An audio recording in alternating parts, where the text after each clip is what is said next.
Some of you who have read my book on the governance public debt nexus, a case study of Jamaica using Barbados and Singapore as comparators, you would see that we cover quite a bit of politics. This morning I'm going to be talking with you about politics, but it's not going to be politics in terms of national politics. It is going to be about mastering the art of politics, from power struggles to strategic influence. You probably have guessed, it's organizational politics that I'm going to be speaking about. Politics, whether in society or within organizations, is often viewed as a double-edged sword. At its core, politics is the art of influence, the strategic use of power to shape decisions, mobilize support, and drive outcomes. Politics exists where human interactions occur, from government halls to corporate boardrooms, from grassroots movements to team discussions within organizations and institutions. Yet politics carries a reputation that is a little bit controversial. This is undeniable, right? On one hand, it is seen as a tool for progress, negotiations, and leadership, enabling visionaries to build alliances, resolve conflicts, and drive change.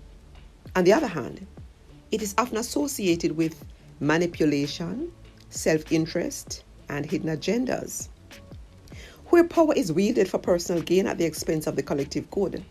This can be bad politics. This paradox makes politics both feared and necessary, despised, yet inescapable. Let's talk about the organizational battlefield, power, influence, and success within organizations. In the workplace, politics is not just present, it is a defining force. Organizational politics mirrors the broader political world, where competing interests, limited resources, and differing perspectives create an arena where influence determines outcomes. It can be a strategic asset or a destructive force, depending on how it is understood and wielded. When used ethically and strategically, workplace politics fosters collaboration, innovation, and progress. It enables leaders to align teams, secure buy-ins for bold initiatives, and drive organizations towards their goals. However, when left unchecked or driven by self-serving motives, it can breed toxicity, favoritism, power struggles, and distrust. Some of you may have experienced this in organizational politics. Ultimately, this undermines morale and productivity.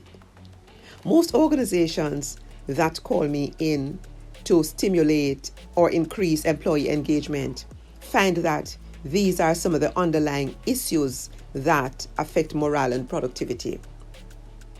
This is why the most successful executives, managers, and employees are not those who avoid politics, but those who understand it, navigate it skillfully, and use it to advance both personal and organizational success. This is why the most successful executives, managers, and employees are not those who avoid politics, but those who understand it, navigate it skillfully, and use it to advance both personal and organizational success. The key is knowing where power resides, how it operates, and when to engage or disengage. How then, you may ask me, can I navigate the political terrain? Let's talk about this. To master organizational politics, leaders, individuals must first map its landscape.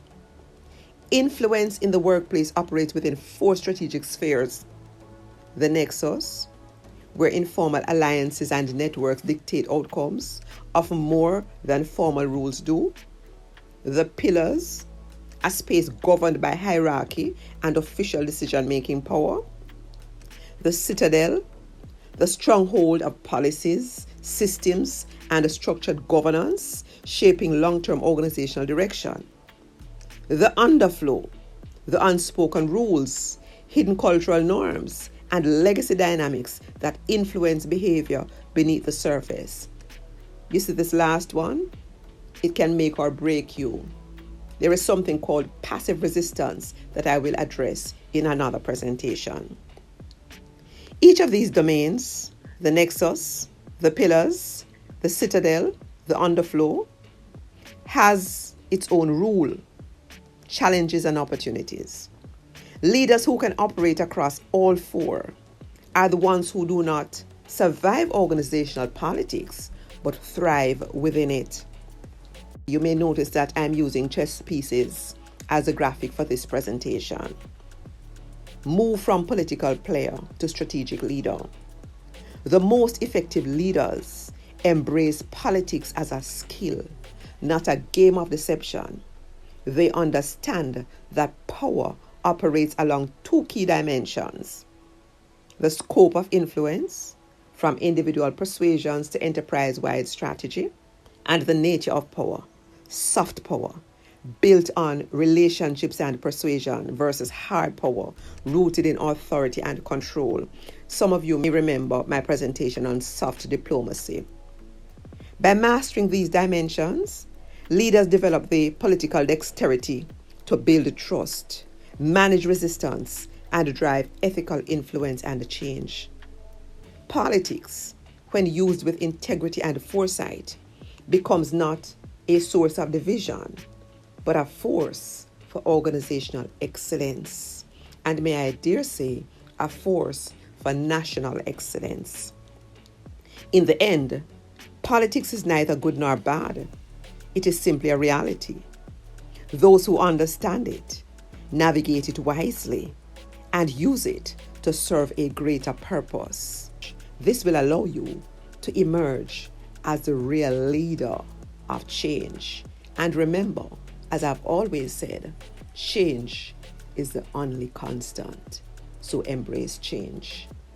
In my next presentation, I think I want to speak about Being in the Flow by Mihaly Csikszentmihalyi. We'll talk about that at another time.